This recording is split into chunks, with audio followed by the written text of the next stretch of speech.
universo, las galaxias, es aporte nuestro, pero hay temas que ustedes me imagino que no leyeron. Me gustaría saber cuáles.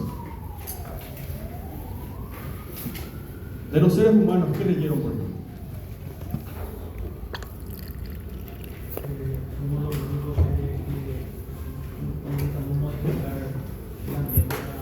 Bien, eso se llama habitar humanamente. Cuando yo introduzco algún tipo de tecnología, convierto el habitar en habitar humanamente. Bien, ¿qué más?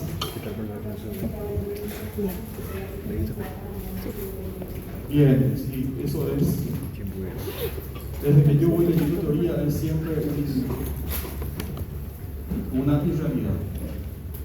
Lo que menos hacemos los seres humanos es respetar el hábitat. Conozco muy pocos ejemplos en donde se esté tomando en cuenta el hábitat. Bueno, ¿qué más? Algo de la latitud, la longitud y la altitud. ¿Leyeron eso? ¿Sí?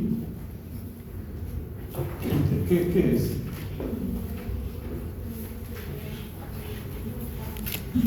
Es una distancia. Bueno, ¿qué más? ¿Para qué yo uso la latitud, la longitud y la altitud?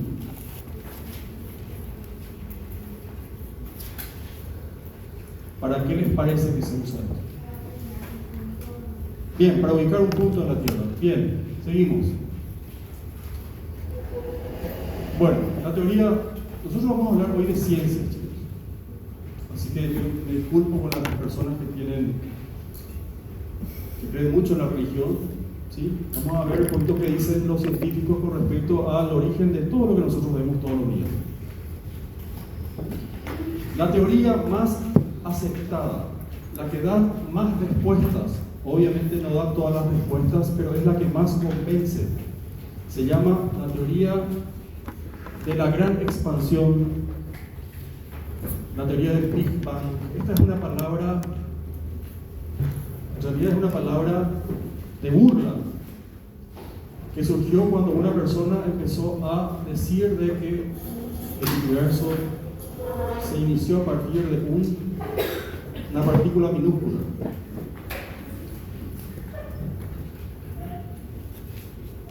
Bueno, este gráfico a mí me gusta mucho. Esto es lo que viene ocurriendo en nuestro universo se calcula que son 13.000, casi 14.000 millones de años. La antigüedad del universo se calcula que va alrededor de 14.000 millones de años y que se sigue expandiendo, se sigue ensanchando. Esto que se ve acá, ¿qué es? Esto que es un espacio, en teoría, y esto que está dentro, que son las galaxias, los planetas, son los que están dentro de eso que se considera como espacio. Y que todo partió de una gran explosión, de una gran expansión. Yo les decía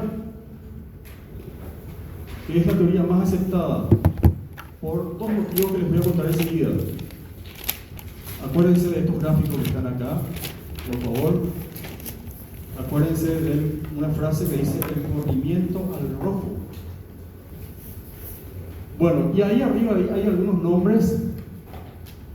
Dice, hay un sacerdote que se llamaba George Lamaitre, se pronuncia mejor en francés de lo que yo digo, así que me disculpan.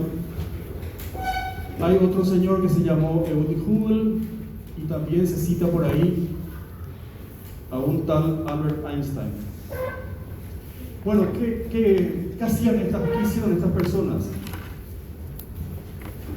Este señor que está acá era un sacerdote, era un sacerdote y a la vez estudioso de la ciencia. Propuso a comienzos del siglo XX, él propuso que el universo se estaba expandiendo. No le creyeron mucho. ¿Por qué? Porque era un sacerdote. Y decían, ¿cómo un sacerdote va a decir una cosa extraña a lo que dice la religión? Por eso no le creyeron mucho. Incluso el sacerdote, este señor, usaba los estudios que ya había hecho Albert Einstein, usaba las teorías de Einstein. Einstein no le creyó y no le creyó la gente de la época. Hasta que después, unos años después, apareció este otro señor, cuyo nombre está acá, que retomó sus estudios y dijo, sí, el universo se está expandiendo. Es cierto lo que decía el sacerdote. ¿Y por qué se expande? Por dos motivos principales. Uno de ellos es que la observación de los astros, de las estrellas, de las galaxias, cambiaba de color cada cierto tiempo. Y eso tiene que ver con las longitudes de onda de la energía que emite un astro, ¿verdad? Decían ellos, cuando un astro o una galaxia es observada con el color azul, significa que está más cerca de nosotros. Por eso el cielo es azul, porque es una longitud de onda corta.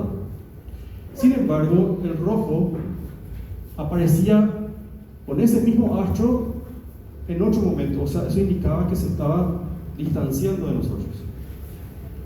Eso ya lo dijeron en 1929.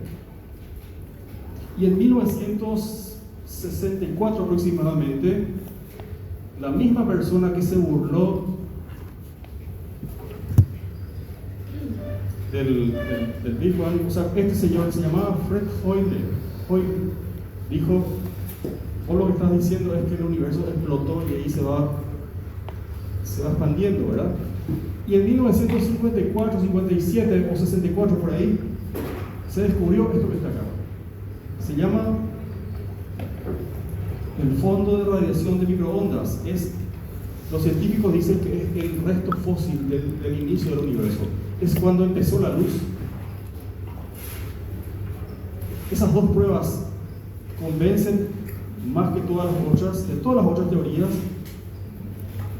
con respecto al origen del universo. No hay otras teorías que puedan rebatir estas teorías.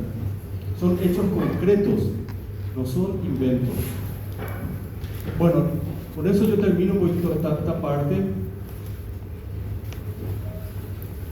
La teoría del Big Bang, en realidad, el sacerdote le llamó la del átomo primigenio. ¿Sí? Y después, cuando una persona escuchó la teoría, se burló y dijo, vos lo que estás haciendo es una gran explosión, por eso le puso el nombre de Big Bang. Big Bang es un término burlón. ¿Sí? Bueno, en 1990 se lanzó este instrumento al espacio, se le puso el nombre del astrónomo que le cité hace un ratito. Se calcula que tenía que estar en órbita 40, 50 años. Está por llegar a su etapa final. Orbita la Tierra. Hace 33 años. ¿Qué tiene esta sonda? Tiene un telescopio muy potente adentro. Y desde el año 1990 nos permite conocer la historia del universo. Ha registrado fotos increíbles. Y con esas fotos se ha podido saber más del origen del universo. A fines de, un poquito, 2040 tendría que estar de vuelta para la Tierra. Y cada tanto ya hubo una misión en donde llevaron un microscopio nuevo y lo cambiaron y sí hacen su trabajo. Bien.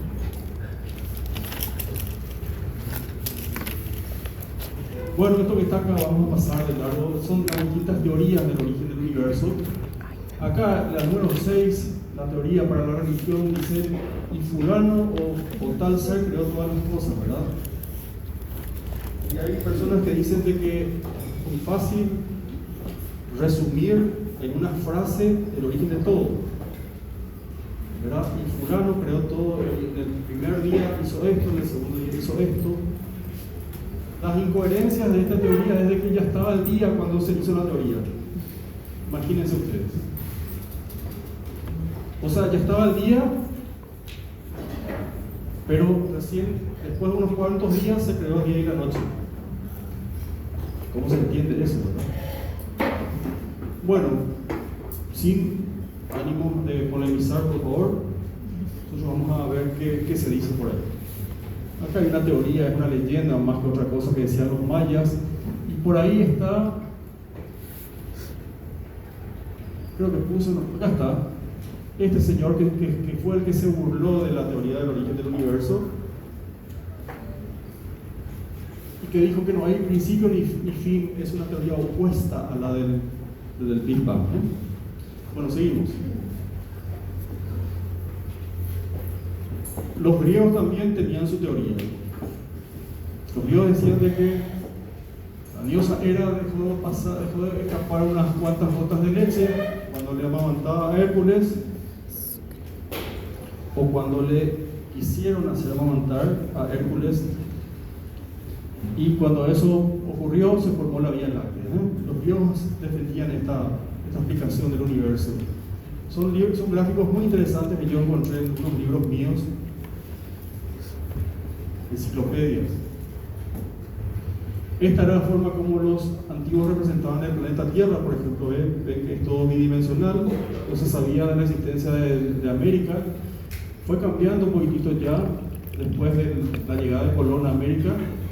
¿Ven? La representación en la Edad Media, y acá ya aparece el continente americano, y lo que está acá son las teorías de cómo era la posición de la Tierra en el sistema solar, ¿verdad? La teoría de este señor que decía que la Tierra era el centro, por eso es la teoría geocéntrica, y que todos los otros planetas y el Sol mismo orbitaban alrededor de la Tierra, hasta que llegó Copérnico, que dijo que el Sol era el centro y que todos los planetas giraban alrededor del Sol. Pero Copérnico falló en algo. Copérnico decía que la órbita de los planetas era ¿cómo? Circular. Y vino después otro astrónomo que se llamó Johannes Kepler, ¿sí? Alemán, y dijo que la órbita de los planetas alrededor del Sol es, ¿cómo es? Elíptica. Elíptica. Y que es uno de los motivos por los cuales tenemos estaciones. ¿Por qué?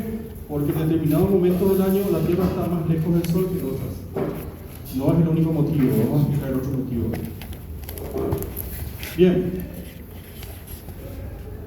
Ya adelantamos un poquitito de nuestra galaxia, que es la Vía Láctea, que está compuesta por, hasta hoy, un astro que es el que mantiene a 9 planetas alrededor por gravedad, ¿sí? La gravedad del Sol es la que sostiene la órbita de todos los planetas. Nosotros estudiamos de criaturas hasta el 9º planeta, que algunos no lo consideran planeta, que es Plutón, ¿verdad? Y bueno, todos estos astros con órbitas elípticas están atrapados en la gravedad que ejerce el Sol. El Sol es algo imposible de describir con palabras. Es una cosa monstruosa, inmensa, y que está trabajando hace muchísimos años. ¿Cómo? Perdón, ¿dijiste algo? Bueno, esto sí es más ya de nuestra escala. La órbita de la Tierra alrededor del Sol va de oeste a este. La órbita es elíptica, ¿ven? Por definición matemática de la elipse, se sabe que la elipse tiene dos focos, y el Sol ocupa uno de los focos de la elipse. Por eso, en algunos momentos del movimiento de la Tierra alrededor del Sol está más cerca, y en otros momentos está más lejos. Y en otros momentos, como acá y acá, que son en otoño y en primavera, estamos casi a la misma distancia.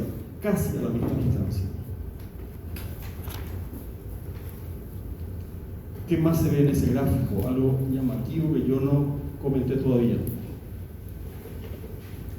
El otro motivo por el cual tenemos estaciones, porque hace frío y calor. Ya hablamos de la distancia, ¿verdad? En realidad esta distancia no es demasiada, no hay mucha diferencia entre este momento y este momento. Este momento es el solsticio de verano y este momento es el solsticio de invierno, 21 de diciembre y 21 de junio. Y acá es el equinoccio de otoño y de primavera. Arriba de otoño y abajo de primavera. ¿Cuál es el otro detalle que tiene la Tierra? ¿Qué pasa?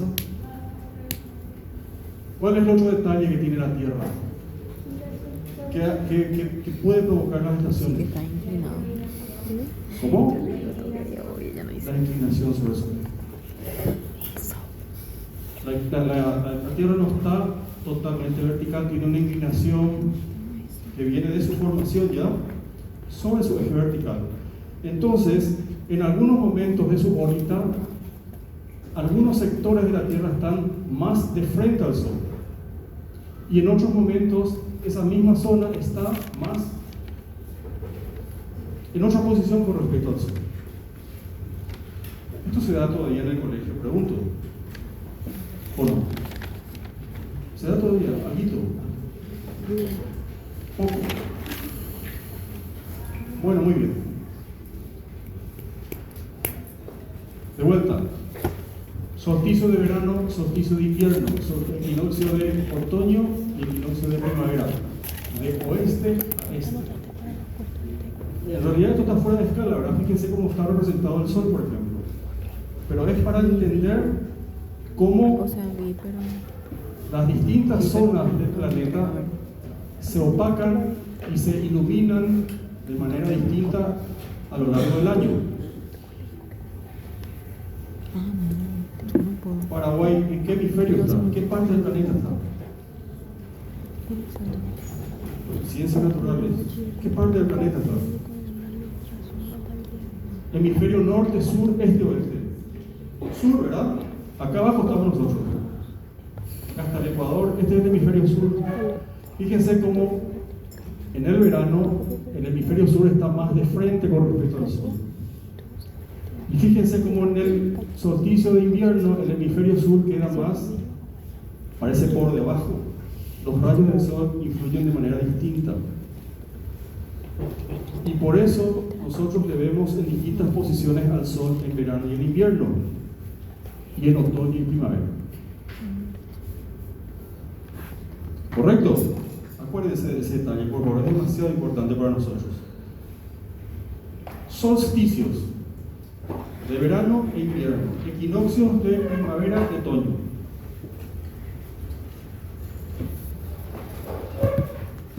De vuelta, otros gráficos para explicar un poquito mejor. ¿Ven? En los solsticios, como el hemisferio sur, que corresponde a Paraguay,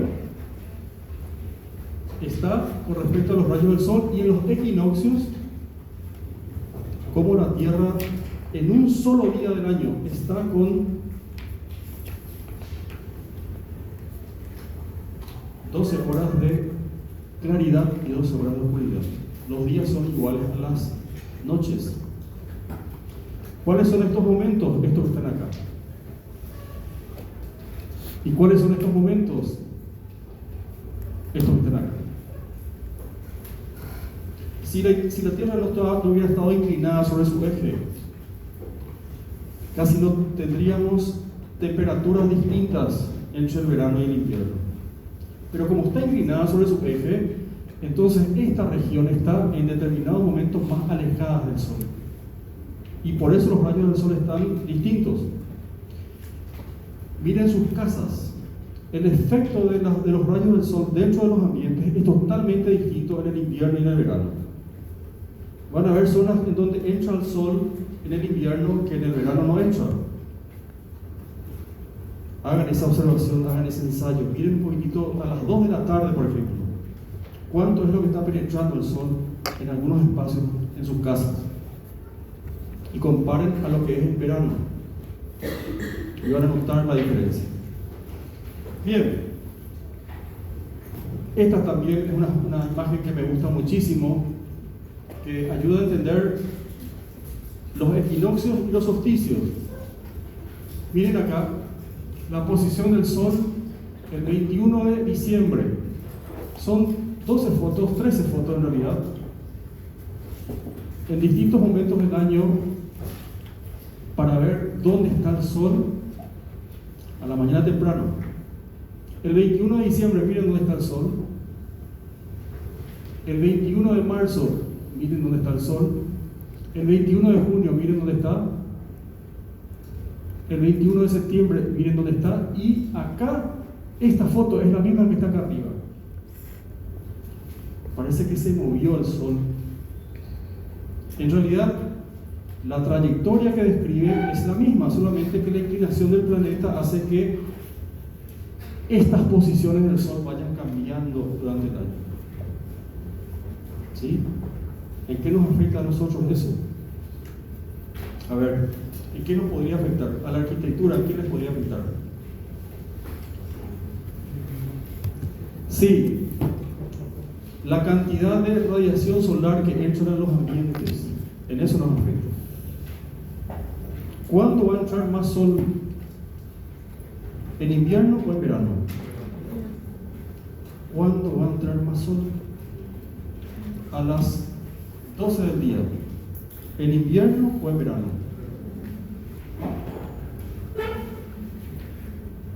Ya lanzo esa pregunta y vamos a avanzar y después podemos volver sobre nuestras respuestas. ¿Les parece? Piensen un poquitito. ¿Cuándo entra más sol? Eso se llama penetración solar también. A las 12 del día en verano, el 21 de diciembre, o a las 12 del día, el 21 de junio. No tiene que ver con la intensidad del sol, es la penetración solar. ¿Cuánto de luz del sol estamos viendo dentro del ambiente? Esto que está acá. ¿Vos decís que es en invierno? ¿Quién me habló? ¿Por qué?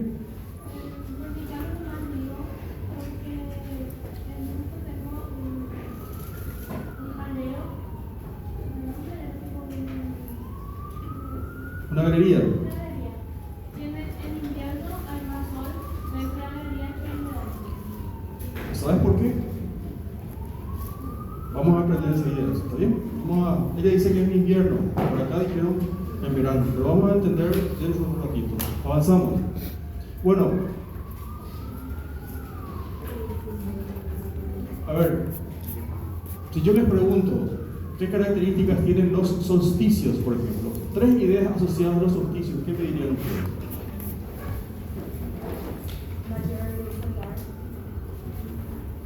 El sol está igualito, hace 4.500 millones de años. Está tirando energía todos los días. Está igualito. Eso no digas que el sol está más caliente en verano, eso no es cierto. Otras ideas más precisas. A ver, las distancias son iguales, ¿verdad? No son distintas. En los solsticios. Esta distancia no es igual a esta. ¿Verdad? Entonces hay distancias distintas. El libro cita: el sol se halla sobre los trópicos. ¿Leyeron esa parte o no? El libro dice: el sol se halla acá para el hemisferio sur, sobre el trópico de Capricornio, y para cuando es invierno el sol se halla sobre el trópico de Cáncer, y cuando es equinoccio el sol se halla sobre el ecuador. Eso significa que el rayo del sol acá está casi encima del trópico de Cáncer, ¿verdad? En verano, y acá está encima del ecuador. O sea, una mejor explicación sería: el rayo del sol está perpendicular al eje vertical de la Tierra. A ver, otra característica de los solsticios: las temperaturas son distintas, ¿verdad? Por supuesto, el 21 de junio y el 21 de mayo son totalmente distintos. ¿Qué ocurre el 21 de diciembre? Es el día, o el 20, 21, 22 de diciembre a veces es el día con mayor duración solar. Por eso se le dice es el día más largo, es el día con mayor radiación solar, mayor duración solar. Me explico mejor: es el día con mayor cantidad de horas con radiación solar, ¿sí? Por eso es el día más largo. Y acá el 21 de junio es el día más corto. ¿Por qué? Porque el sol se pone a las 5 de la tarde y hasta las 6 de la mañana del día siguiente domina la oscuridad. Por eso se dice la noche más larga o el día más corto. Y sin embargo, en los equinoccios,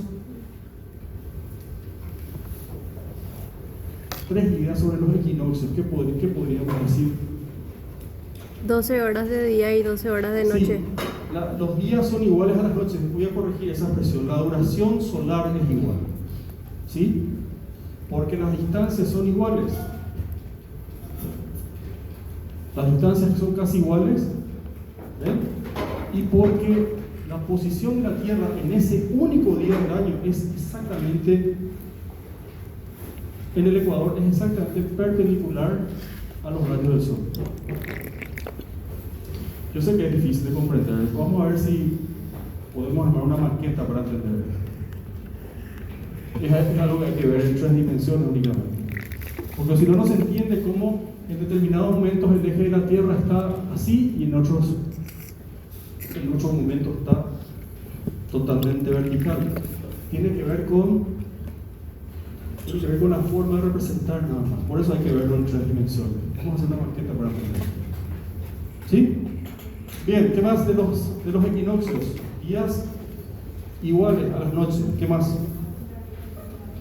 Sí, las temperaturas son muy parecidas porque las distancias son iguales. Y la tercera característica, dice el libro, el Sol está sobre el Ecuador. Es esto que está aquí. Las temperaturas son iguales, casi iguales, las distancias son casi iguales.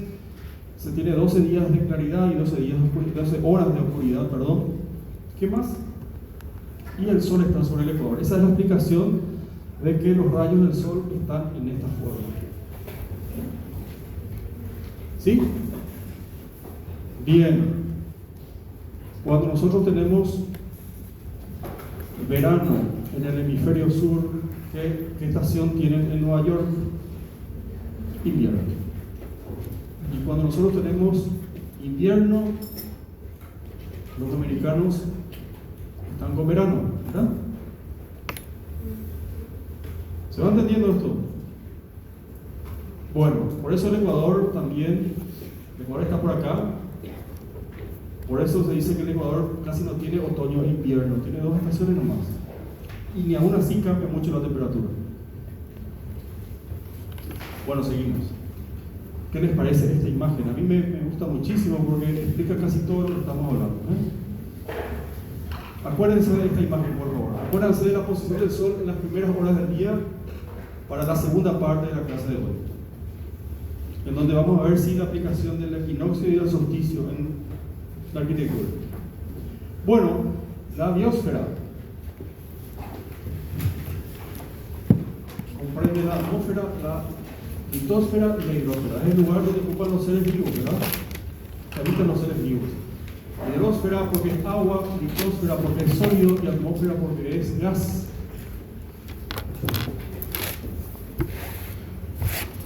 Algo de la atmósfera, vamos a ver un poquito.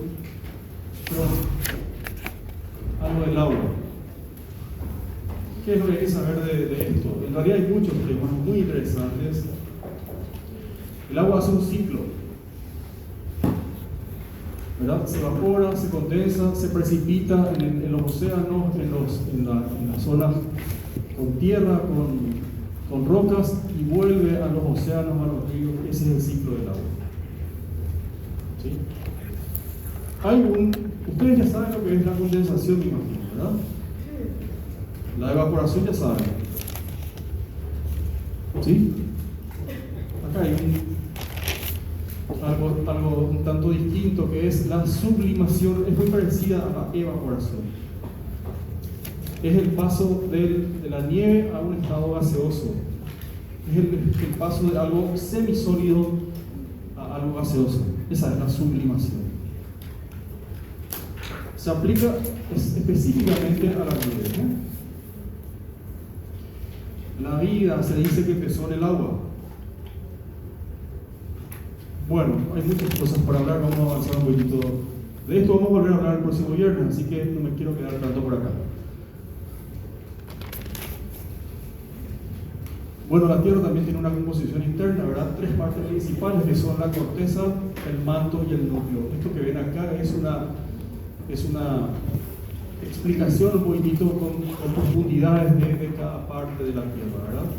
La parte externa se llama corteza, la parte intermedia se llama manto y la parte interna se dice que es el núcleo. Algunos científicos dicen que la Tierra no ha terminado de enfriarse todavía. Por eso su parte central tiene mucha temperatura. Bueno, seguimos. La atmósfera. ¿Qué es la atmósfera? ¿Cómo se podría definir la atmósfera?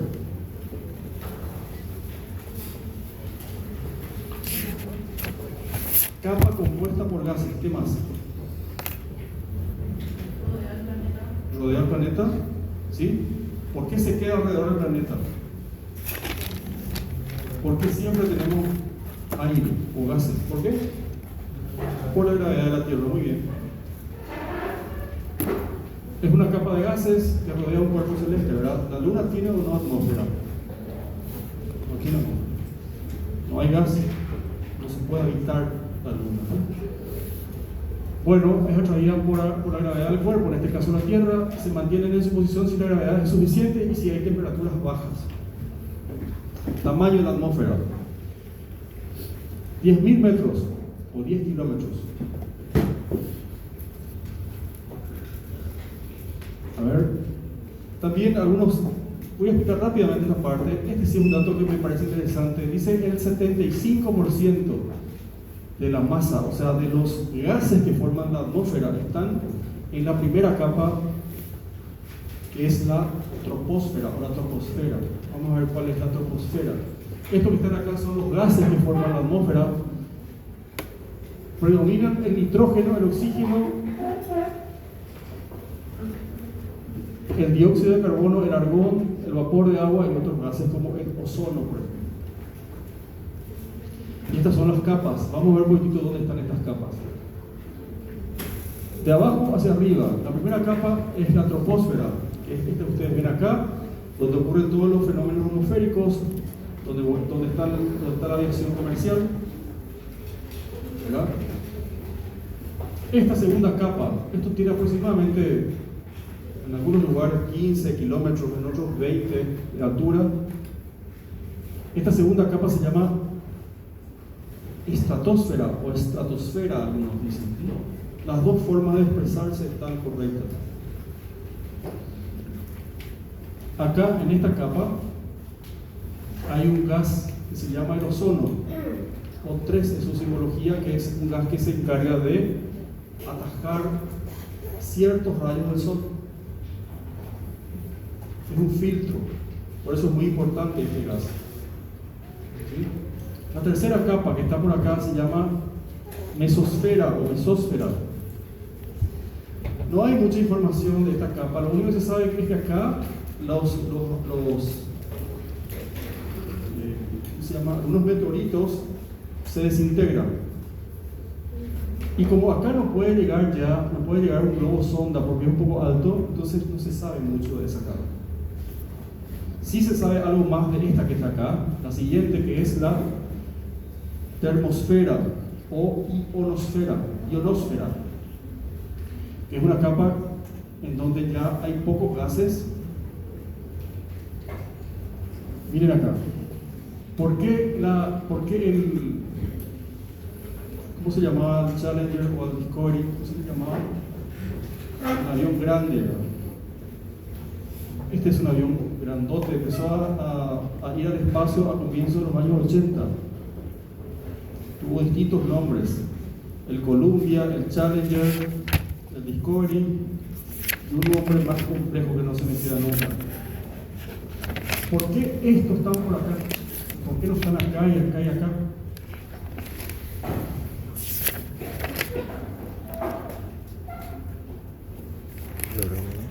Que habíamos hablado de la densidad de la atmósfera. La mayor cantidad de gases están acá, ¿verdad? Y va decreciendo a medida que aumenta la altitud. Entonces, estos objetos, estos aviones grandotes que se desplazan por acá, no tienen resistencia del aire. La Estación Espacial Internacional está orbitando acá en esta zona. El telescopio que les conté recién está también por acá. Por supuesto,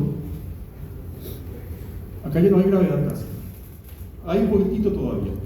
Pero sobre todo es muy importante porque no hay resistencia del aire y porque es una capa en donde, a ver un poquitito, otra imagen, es una capa en donde el sol carga, ioniza, le dicen, el aire. Entonces, todas las comunicaciones de un lugar a otro del planeta se dan a través de esta capa que está en la atmósfera. Las ondas de radio se desplazan a través de esa capa. ¿Sí? Y acá arriba ya casi no hay atmósfera, el espacio exterior es el vacío, ¿no? Bueno, estos nombres que están acá son capas intermedias, pequeñas capas para pasar de una capa a la otra. Bien, ¿dónde hay más gravedad en el planeta? ¿Dónde hay más gravedad? ¿En el ecuador o en el polo?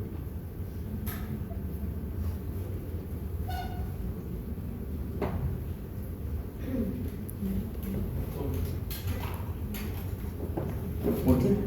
Porque la Tierra está comprimida en los polos, no en el ecuador. Bien, seguimos a ver eso. Hay más gravedad en el polo que en el ecuador. Bien, repetimos, la atmósfera se mantiene en su posición de acuerdo con la gravedad de la Tierra, es más densa en las primeras capas, va decreciendo con la altura. Por eso es que jugar en altura es complicado, porque como va desapareciendo la densidad del aire, se va reduciendo, la pelota encuentra menos obstáculos para desplazarse y todo es más rápido. Y también baja la cantidad de oxígeno, por eso la persona que se va a Bolivia o a Ecuador respira menos cantidad de oxígeno de la que respira en el llano. Y parece que le falta aire. Ese es otro efecto también del cambio de densidad del aire con respecto a la altitud. ¿Sí? Bien, les decía, y el ozono que está en la estratosfera, que es un filtro ante ciertas radiaciones del sol. Acá está lo que decía el compañero, la Tierra no es una esfera perfecta, es un geoide, es algo parecido a una esfera. El diámetro ecuatorial es mayor que el diámetro de polo a polo. Por eso habrán leído en los libros, la Tierra está achatada en los polos. ¿Sí? Acá tienen las distancias, es poquita la diferencia, 40 kilómetros aproximadamente. Por eso, la distancia del centro de la Tierra a este punto es menor que de acá a acá. Por eso en los polos hay más gravedad. ¿Sí? Bueno, vamos bien hasta acá, se va entendiendo algo. Ya estamos viniendo de lo general a lo particular. Vamos a ver un poquito qué pasa en la Tierra ahora. ¿Qué es lo que hay que saber de este gráfico o conviene contar? Ya les hablé de la inclinación de la Tierra. La Tierra está inclinada a 23 grados aproximadamente. ¿Sí? Sobre su eje vertical. Este es el eje vertical y este es un eje imaginario para entender el ángulo que se forma acá. Hace unos años hubo un terremoto muy fuerte en Haití. Y decían algunos científicos que la inclinación de la Tierra ha cambiado después de esa erupción, que se acentuó. Bueno, ¿qué son todas estas líneas que están acá?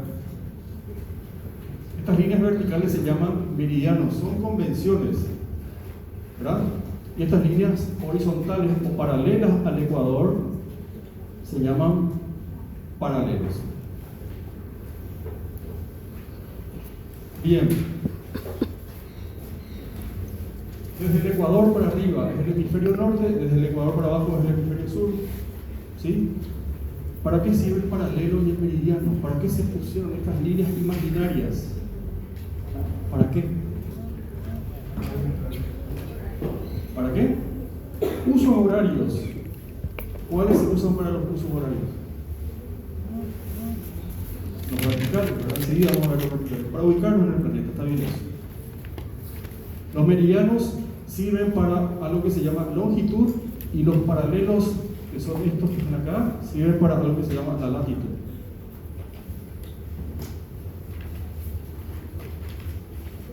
Bueno,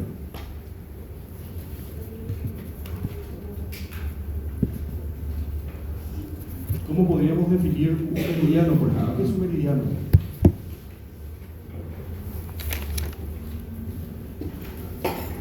¿Qué es un meridiano? Pregunta hasta tonta, ¿verdad? Esa es una pregunta de examen. ¿Qué es un meridiano?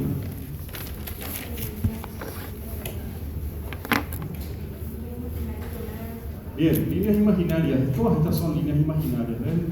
No existen estas líneas. Es una convención que une los polos.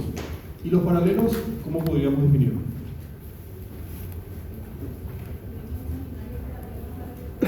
Bien.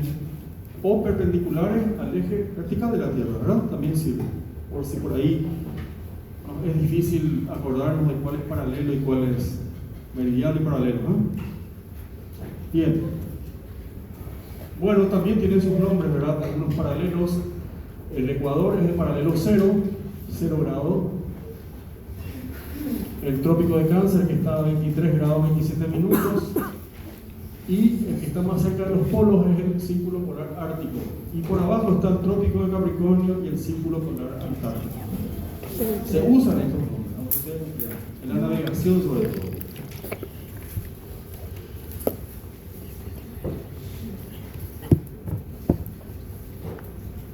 Y la distancia del Sol, no nos olvidamos del Sol, es aproximadamente 149 millones y monedas, casi 150 millones de kilómetros. Bueno, acá están los paralelos meridianos, ¿ven? Y acá aparecen unos valores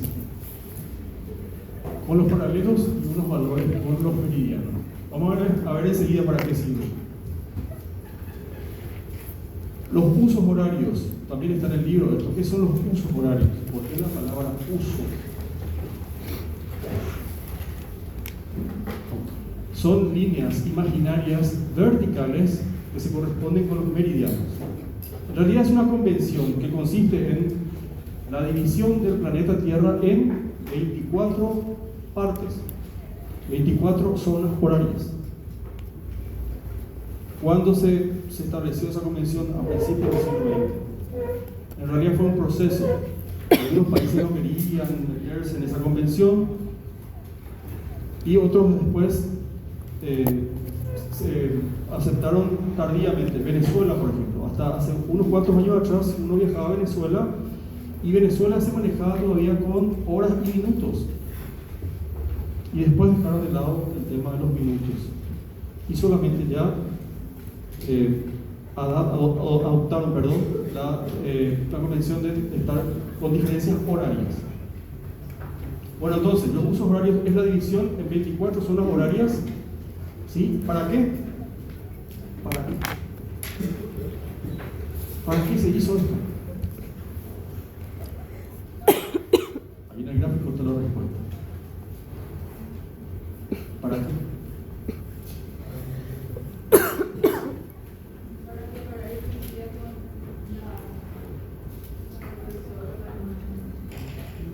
No y no. ¿Qué más? ¿Qué más? ¿Para qué se hizo esto? Para saber la hora exacta de un determinado lugar. Eso. Acá están 24 relojes, no se ven nomás todos, hay 12 relojes, hay 18 por ahí. Para saber la zona horaria que corresponde a un planeta. Ya se sabía que el día tenía 24 horas, entonces ¿qué se hizo? Se dividió en 24 partes. Y a Paraguay le tocó una zona horaria que está 3 y a veces 4 en determinados momentos del año menos con respecto al meridiano 0, que es el meridiano de Greenwich, que pasa por Inglaterra. O sea, cuando nosotros tenemos las 3 de la tarde, en Inglaterra son las 7 de la tarde. Esa es la aplicación de los usos horarios. ¿Sí? En invierno.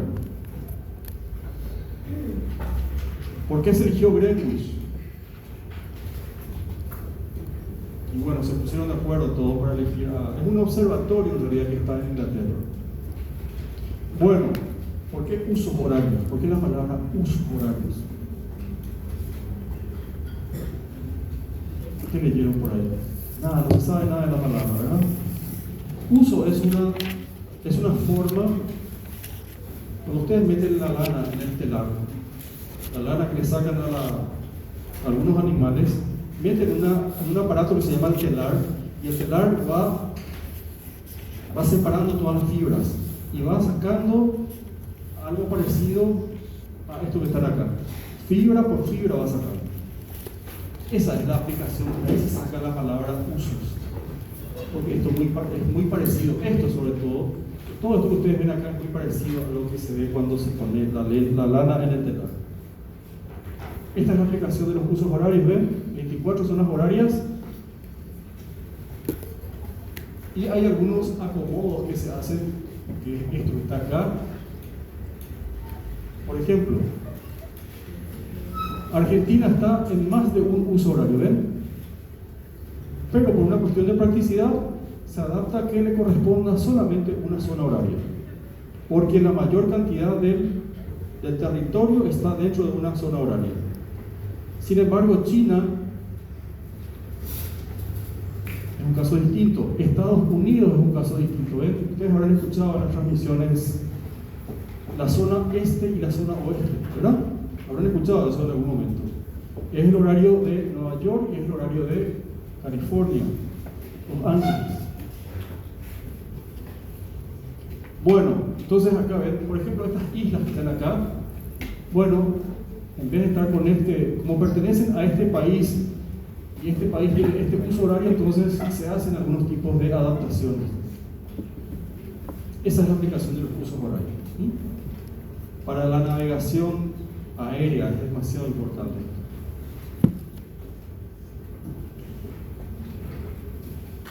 Hay un punto que está por acá. Si ustedes viajan en este sentido y se van a este punto que está por acá, ¿qué hay que hacer? Viajaron 12 horas. Pero justo ahí pasa el meridiano cero. ¿Qué hay que hacer? Estar en un día, en 12 horas antes, ¿verdad? Un día antes. ¿O no? Bueno, muy bien. Entonces, esta es la aplicación de los usos horarios. Seguimos. Y ¿para qué nos sirven los usos horarios y los paralelos? Para ubicarnos en el planeta a través de la latitud y la longitud y la altitud. ¿Qué es la latitud? Es la distancia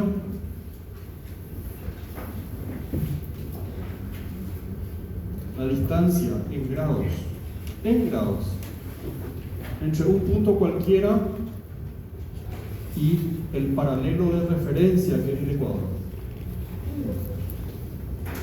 ¿Qué es la longitud? Es la distancia de un punto cualquiera con respecto al meridiano de referencia, que es el meridiano cero.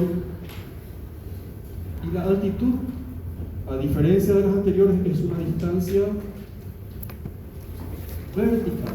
No es una distancia en grados o una medida en grados, es una distancia vertical que hay entre un punto cualquiera y un nivel de referencia que ustedes saben cuál es, ¿verdad?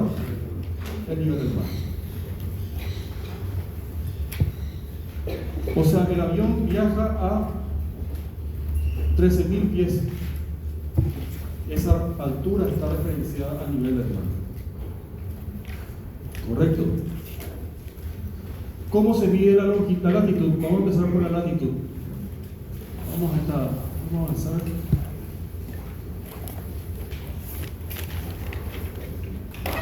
Este gráfico que está acá. Este barco que está en medio del océano Índico. Es la distancia angular entre un punto cualquiera y el paralelo de referencia. ¿Cómo se saca esa distancia? Con estas líneas auxiliares que están acá. Este ángulo es el que se determina. Si estamos por debajo del paralelo cero, la latitud es por debajo. la latitud es norte o sur. No se habla de positivo o negativo, se habla de latitud norte o sur. Si estamos por encima, se habla de latitud norte. Y para este mismo caso, para saber su longitud, se halla el ángulo, o sea, este ángulo que está acá, con estas líneas auxiliares. Hay instrumentos para hacer eso, ¿no? No es así nomás. Es la distancia angular entre un punto cualquiera y el meridiano de referencia, que es el meridiano cero. Y la longitud se mide, ¿cómo se mide? ¿Norte o sur? Este o este.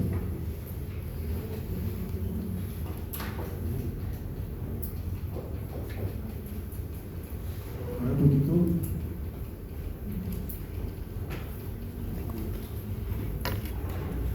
La latitud se mide de 0 a 90 grados norte o de 0 a 90 grados sur. ¿Sí? La longitud se mide de 0 a 180 grados como en una esfera, y la esfera por geometría tiene 360 grados. Se mide de 0 a 180 grados este o de 0 a 180 grados oeste. A ver un poquito. Ahí está. Paraguay. ¿Qué latitud le correspondería? No hace falta el valor numérico.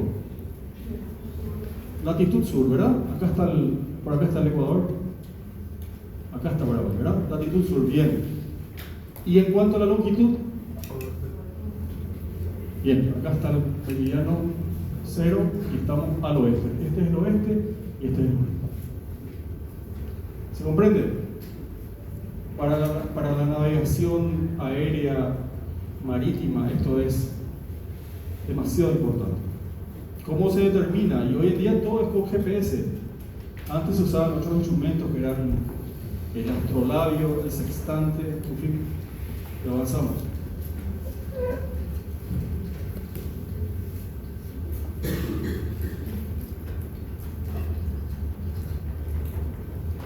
No se olviden, latitud y longitud, distancia angular. Altitud, distancia vertical en metros.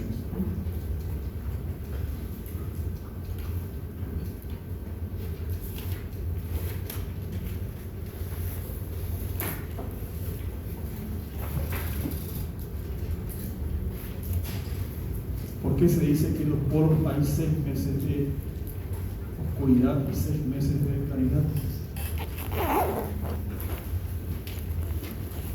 Los polos no tienen otoño y primavera. 2 estaciones, 6 meses de oscuridad y 6 meses. ¿Perdón? Eso. Vamos a ver ese día cuando entremos a los equinoccios y solsticios. Bueno, acá está muy claro, está la explicación de cómo se saca el ángulo, ¿verdad? Esta es la latitud, esta es la longitud y esta es la altitud. Vamos bien, chicos, pregunto, ¿se entiende todo? Estoy yendo bastante rápido, así que estoy pasando por algunos temas. Bueno, esto que es, esto también vamos a ir rápido, son zonas climáticas en la Tierra. Rápidamente, hacia el polo norte, hay más continentes hacia el polo norte, ¿ven? Y hay algunas zonas que se llaman tundras, taigas, ¿sí? Que son estas que ustedes ven en coloración lila. Después hay una región, estas que están en color verde, que son zonas boscosas. Vamos a ver, estos 5 nombres me parece que son interesantes de conocer: la tundra, la taiga, la sabana, la estepa y la pradera. ¿Dónde están la tundra y la taiga? Están por acá. Estas que están con color lila, que tiene este tipo de vegetación, ¿ven? La taiga ya está más abajo, que es esta que está acá. Ya es una zona boscosa de grandes bosques, ¿sí? Y como acá no hay sol, cerca de los polos no hay sol, entonces la vegetación no alcanza mucha altura. Bien, esta que ustedes ven acá, la taiga es esta, Y las sabanas son zonas, algunos científicos dicen, es el hermano del desierto. Son zonas casi desérticas. ¿Ven? África es una gran sabana. El Chaco paraguayo es una gran sabana. No es sabana, sabana. Y después, el resto de América del Sur, por ejemplo, está Argentina, por ejemplo, tiene praderas y estepas. En las estepas ya la vegetación es mucho más, un poquito distinta, ¿no?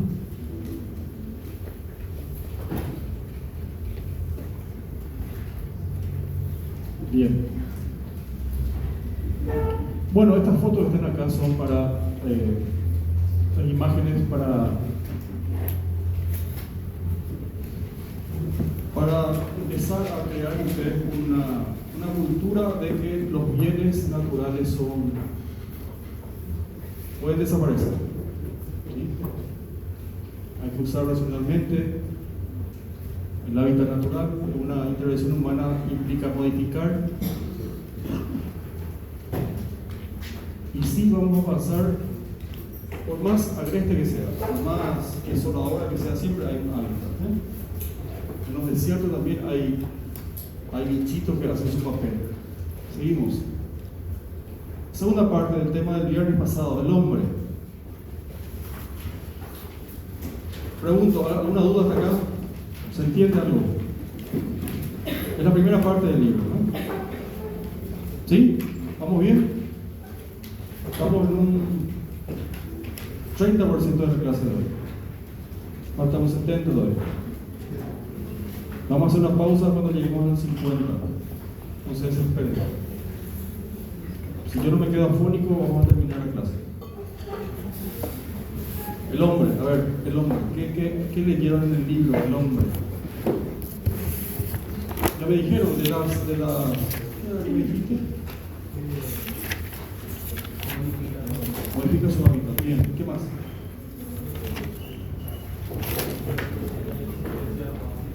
Exigencias, necesidades, ¿cierto? ¿Qué más?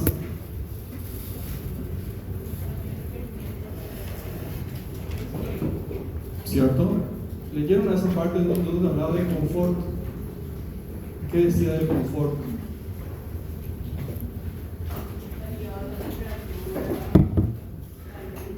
Bien. Hacen la mano los que practican mucho la religión. ¿Quiénes creen en la religión? ¿O a quiénes les gusta la religión? Cualquier religión. Bien. Sin miedo, chicos. No quiero saber nada más. Antes había más personas, más alumnos que practicaban la religión. Bueno, hacía esta pregunta para hablar de esto que está acá. Para la ciencia, ¿el ser humano tiene un origen? ¿De qué tipo? Biológico. Es la modificación de un ser biológico que habitó antes, que es una especie de primate, ¿verdad? Muy bien. ¿Qué dice acá? Que esta imagen es muy linda. La ciencia ha descubierto las primeras especies de homínidos, o sea, con características humanas en África. Hace casi 7 millones de años. O sea, estos primeros esqueletos, estos primeros cráneos aparecieron hace 7 millones de años por ahí.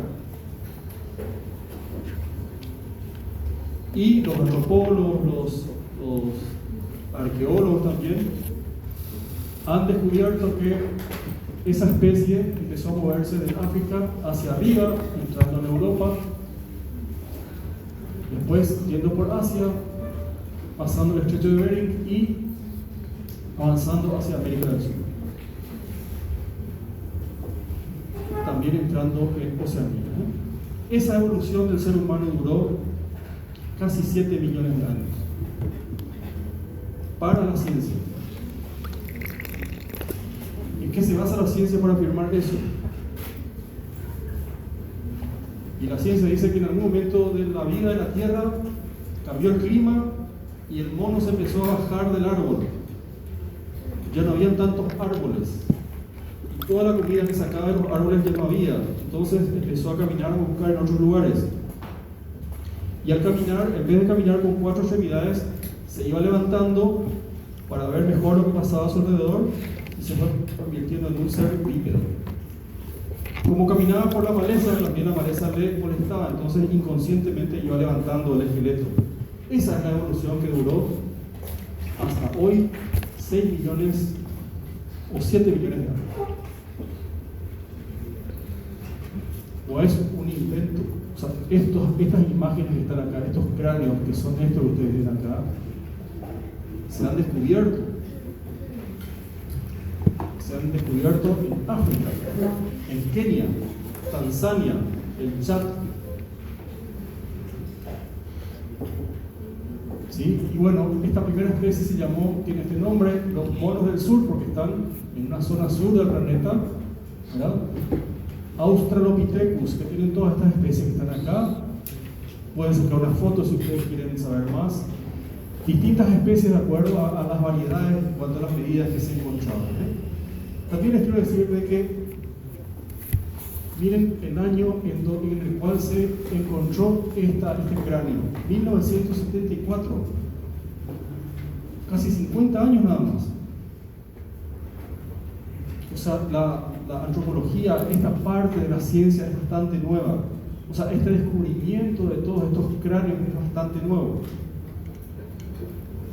Bueno, después aparece el Homo habilis, el Homo erectus, hasta terminar en el Homo sapiens. ¿Cuál es el momento importante en esta evolución que marca que ustedes que recuerden? ¿Cuál es un momento importante en esta evolución? Se empieza a poner dos patas. Sí, eso es algo casi sin querer. Pero el cambio de, por ejemplo, miren la medida del cráneo. Algo pasó en esos 6 millones de años que hizo que vayan cambiando otras cosas, que se haya vuelto un ser mucho más inteligente. ¿Cuál es ese momento? Todos los días ustedes lo ven en sus cocinas. El fuego, por supuesto. Cuando prenden ahí la pava, la comida. Por supuesto, ahí está este señor, esta especie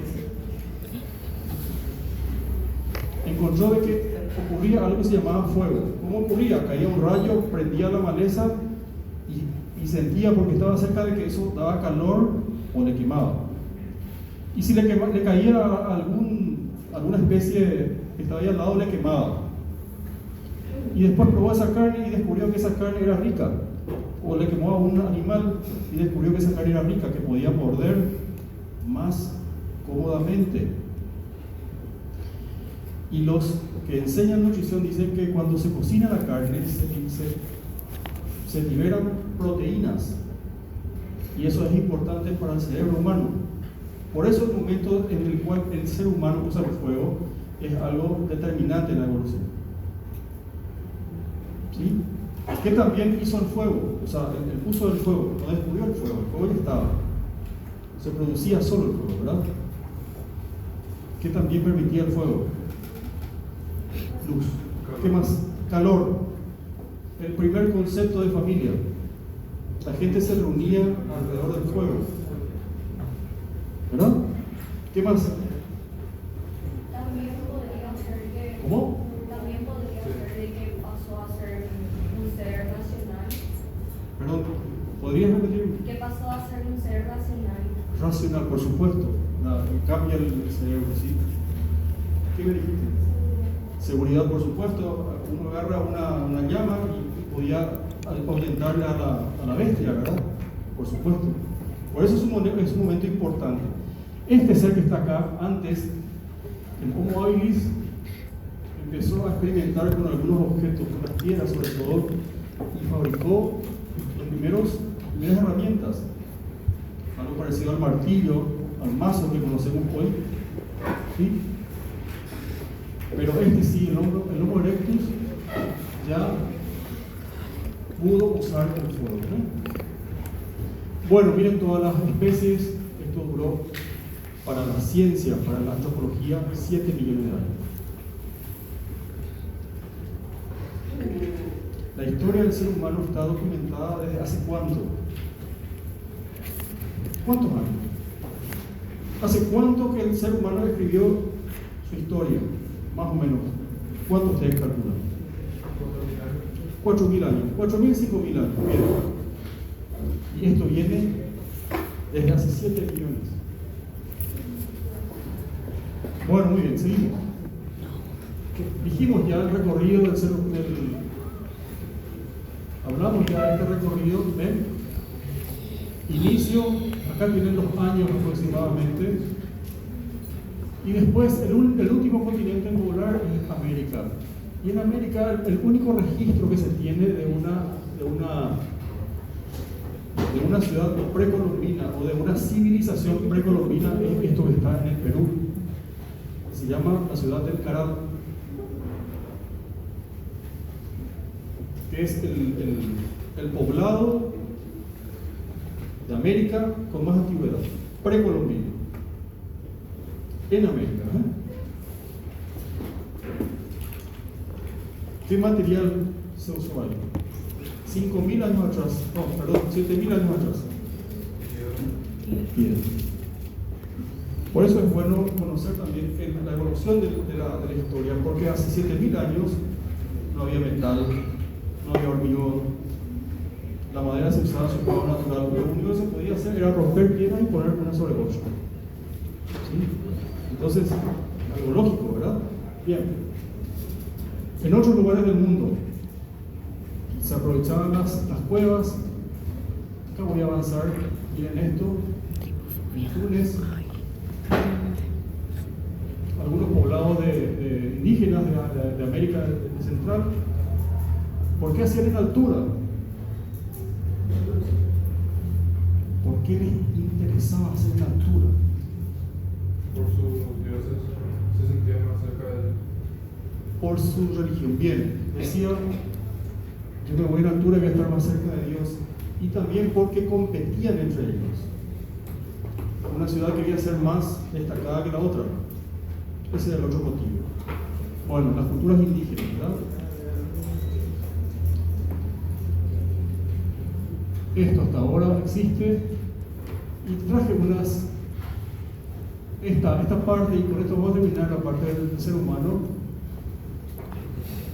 Hay una región en Turquía, que es esta que ustedes ven acá, se llama Capadocia. Hoy en día hay mucha gente que viaja a Turquía. Muchísima gente. ¿Por qué es tan importante esta zona? Porque el cristianismo empezó a expandirse por acá. Por acá cerca están esas 7 iglesias que se citan en la parte final de la Biblia, ¿verdad? El libro del Apocalipsis, donde Jesús le dice a uno de los apóstoles: te vas a ir a transmitir esto a estos 7 lugares, a estas 7 iglesias. Bueno, esas 7 iglesias están por acá.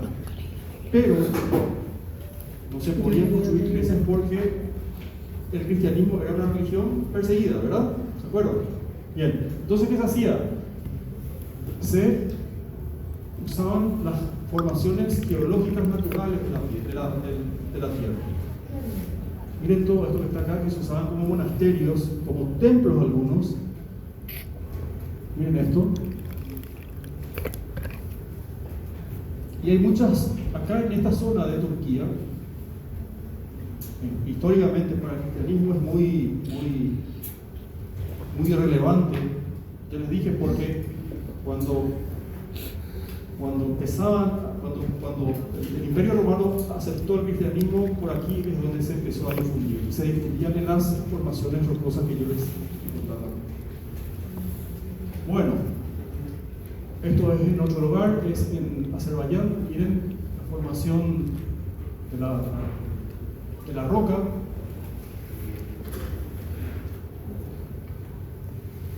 Miren esto. Este también es un caso muy interesante. Esto está en Grecia. Grecia tenía una religión que era el cristianismo ortodoxo. O sea, ¿qué es lo que importa tanto? La pregunta para ir a construir en un lugar así. ¿Por qué? ¿Qué les parece a ustedes? Querían estar alejados de lo mundano. ¿Quién habló? ¿Querían estar qué? Alejados de lo mundano. De los De la mundanos. gente. Sí, de los mundanos. Bien. Bueno, eso está en Grecia, ¿cierto? Era un momento de mucha violencia también. Los pueblos se peleaban entre ellos, entonces la religión por lo menos se quería escapar de eso, ¿verdad? Bueno, muy bien, miren lo que son estas construcciones. En algún momento, cuando en la Segunda Guerra Mundial, había un montón de monasterios y Grecia fue invadida por los alemanes, fue bombardeada y quedaron en desuso algunos. Habían 24 y hoy en día nada más que funcionan 6.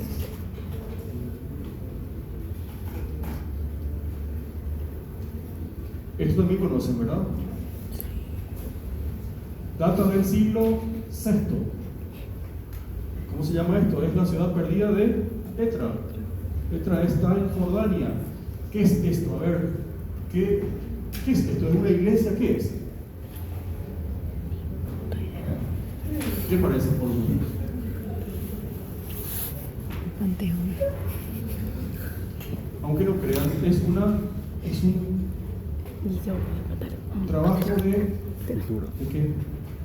De modificación de la piedra nomás. ¿Qué hay por dentro? Y hay esto.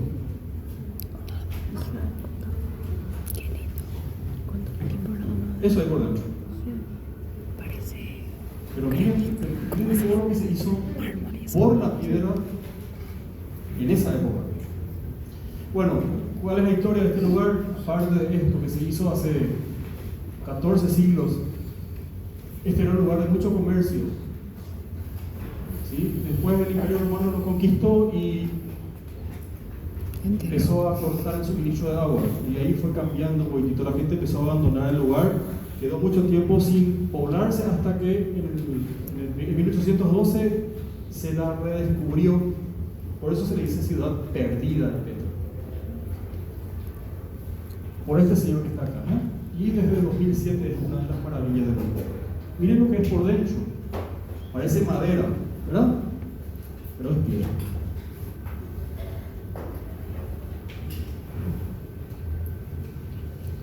Bueno, muy bien. La parte final de lo que respecta al ser humano.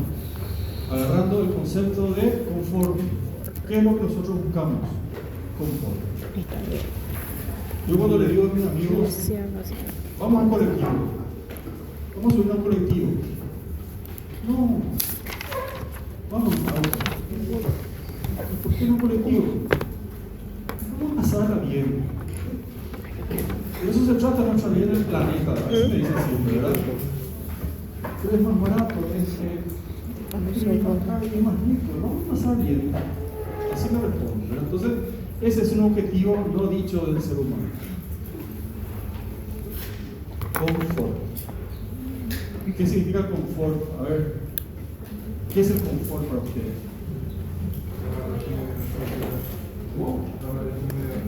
Mayor comodidad posible. ¿Pero en qué sentido?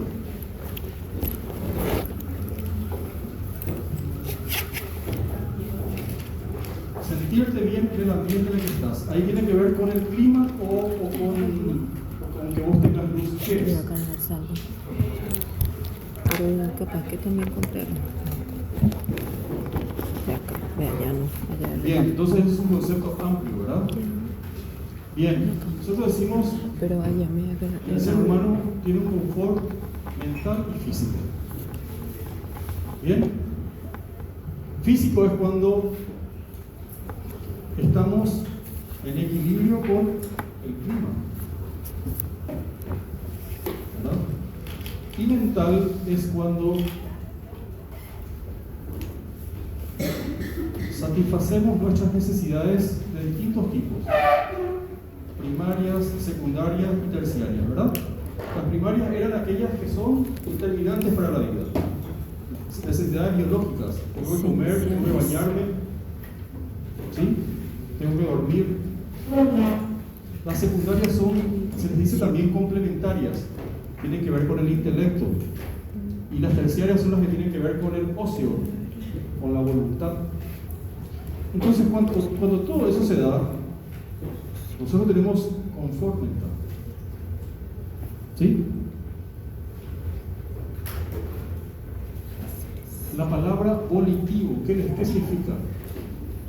Volitivo, eso está en el libro también, por si por ahí leyeron y no comprendieron.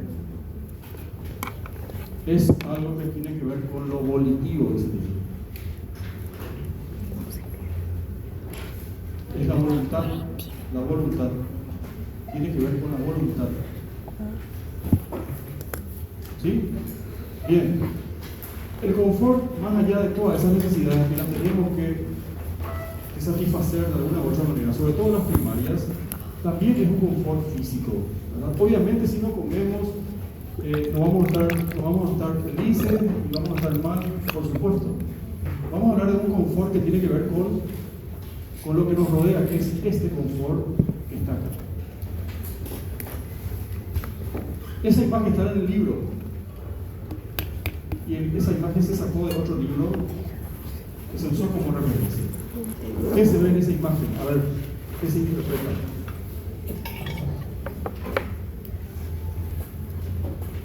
¿Qué les dice? Acá hay una persona que está cómodamente sentada en su bicicleta, yendo al exterior, parece, y no le importa nada. O sea, está cómodo. ¿Pero por qué? Bien, porque ahí está, parece en este diagrama, en donde hay dos variables atmosféricas que son la temperatura y la humedad, ¿verdad?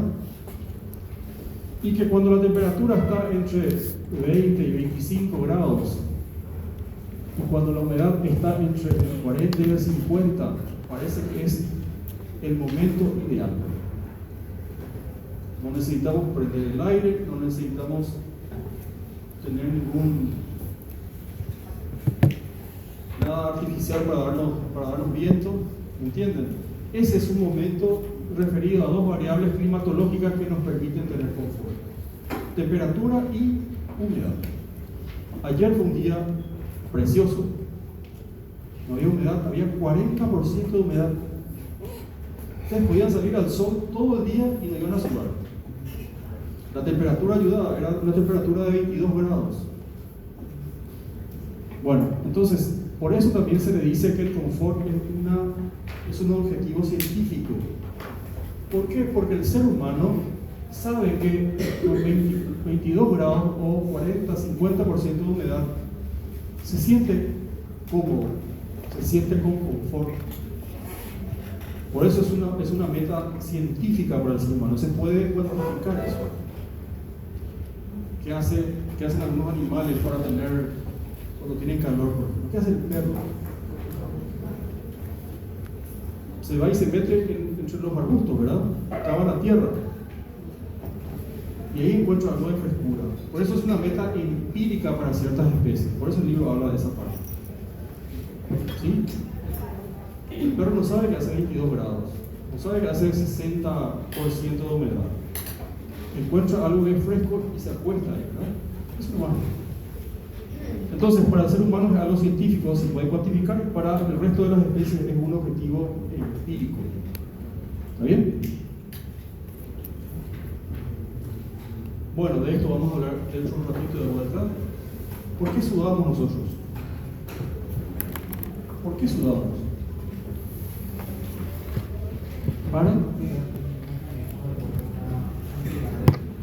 Es un mecanismo del cuerpo para equilibrar la temperatura externa, ¿verdad? Bien.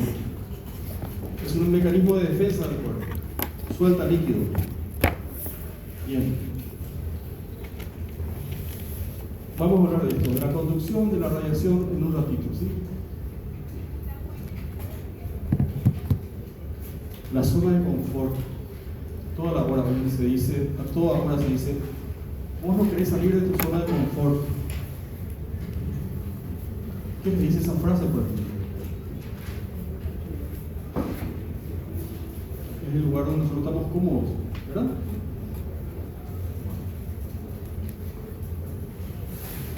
¿Qué les dice esta imagen? Y se termina la primera parte de la clase. ¿Qué les dice esta imagen? ¿Cómo? Sí, ahí mis compañeros dicen, Paraguay tiene dos temperaturas nomás. El verano y el infierno, dicen. ¿Cierto? ¿Qué más se ve? ¿Qué les transmite esta caricatura? El confort creado por el hombre. ¿En qué sentido? Atrás, afuera se está quemando el planeta y nosotros estamos tranquilos ahí, ¿verdad? ¿Está bien eso?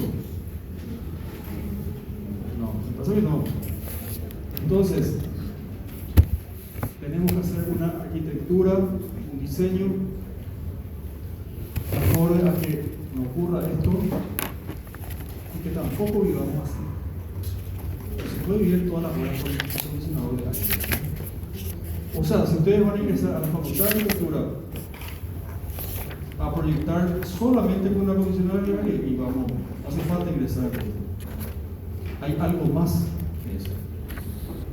Vamos a ver enseguida. Bueno, a ver, ¿qué más hay? Esto me gusta mucho. ¿Qué les dice esa imagen? Ahora vamos a entrar en el 4. El árbol está Sí, pues. ¿segura? Está bien, ¿está bien eso? ¿Qué dice? ¿Está bien? ¿Harían ustedes esto? ¿Se va a caer ese árbol? ¿Se va a caer fácilmente con una tormenta? Esa es la pregunta. ¿Por qué? Está atrapado acá, ¿verdad? El viento le quiere mover y algo le va a atajar ahí para que no se la dé. Sí, por ese lado se le dio la importancia al árbol. ¿Qué más les dice esta imagen? El respeto hacia la naturaleza. Respeto, sí, es una postura filosófica, sí. A ver, hay profesionales que dirían, está muy cerca de la construcción, no echar molesta. ¿Por qué querés echarle? Le dice uno, ¿verdad? Porque está cerca, tira sus hojas. El tallo está pasando enfrente de mi ventana. Y este señor encontró que con este diseño se podía controlar todas esas cosas. ¿Sí? Por eso esta imagen es más importante como postura filosófica, ¿verdad? Para esa persona, para ese diseñador, este árbol era demasiado importante. Bien. Primera parte de la clase de hoy. Preguntas. Ahora viene la parte más interesante, les aseguro. ¿Alguna pregunta? Bueno chicos, vamos a hacer 10 minutos de pausa. Miguel. A la vuelta.